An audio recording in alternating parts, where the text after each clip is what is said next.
Hey babes, Jessica Rose here. It is day 27 of 30 days of videos for Alopecia Awareness Month.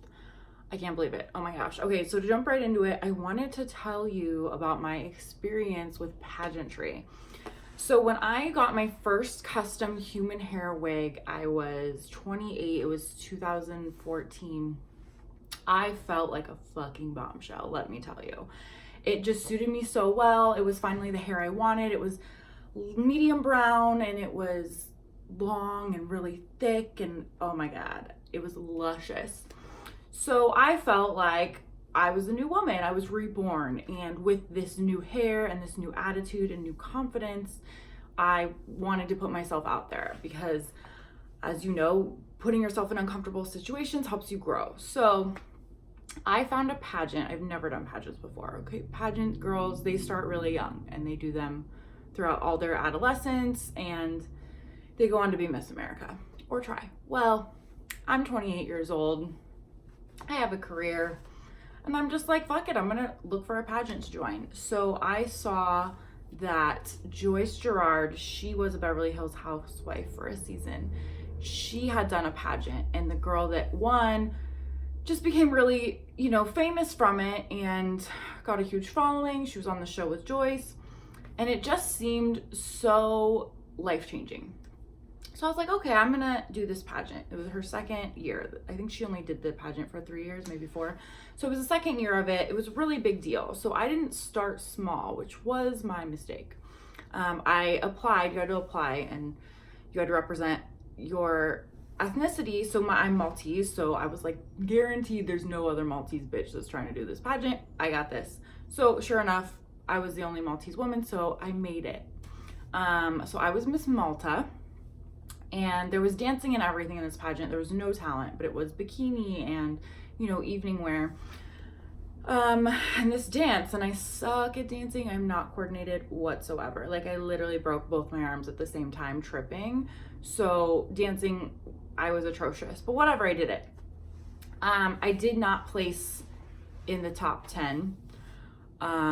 It was still really fun for me to do, and I didn't regret that experience. Although I wish I just stayed there. I wish I didn't compete in 3 others. Not because I had bad experiences, but because I'm not a pageant girl. And even though I had the hair and I thought I had the confidence, I really didn't know who I was yet.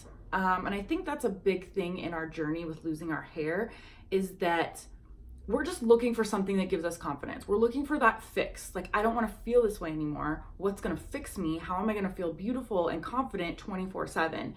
The reality is that's never the case. That's not the case with people that don't have alopecia.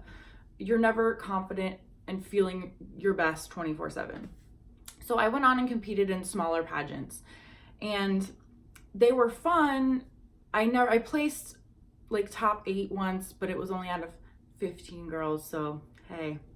I just wasn't a pageant girl. And then these pageants were weird and small, so I sometimes I was like, oh, I bet they're slipping them some money and that's why this girl won. I don't know. There was some shady shit. But I do feel that the last pageant I did was a game changer for me, because I decided I was going to take my wig off in my interview with the judges. And I was so confident about it. I was like ready to do it. I'd shaved my head. It was 2017. I came out in June of 2017. The pageant was July of 2017. So a month later. So in the judging room, I take off my wig. I let them know I have alopecia. My platform is Alopecia Awareness. And I'm thinking they're just gonna be like floored that I was so brave to do that and like ask me questions about it. It was the most stale interview of my life. Like, they didn't even really care, or they were uncomfortable and didn't want to talk about it. Like, there was an elephant in the room and it was my bald head.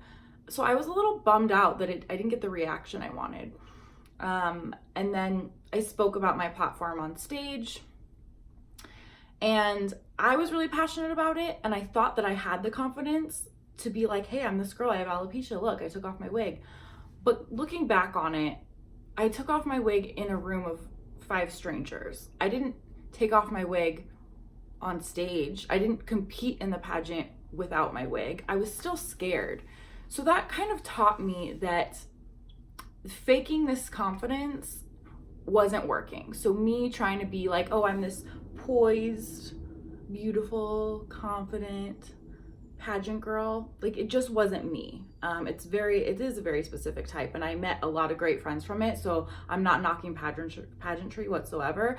I'm knocking who I was in it. Like I didn't know who I was. So of course I'm not gonna win something when I'm not comfortable in my own skin. And even though I was preaching that I'm comfortable, like it was kind of hypocritical. Like why wasn't I on stage without my wig then if I'm so comfortable? So I learned a big lesson, and that is you can only fake it till you make it so much. Like you have to convince yourself, you know, if you're gonna fake that confidence, like you need to believe that you are confident and you need to exude that confidence. And I just didn't have that. So that was my short stint of pageantry. I mean, I'm 33 now, guys. Like I definitely should not be in pageants. Let's get real here.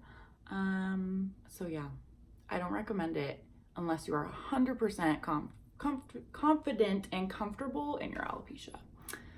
So that's all I have to say to you today. Go out there and kill it. It's Friday.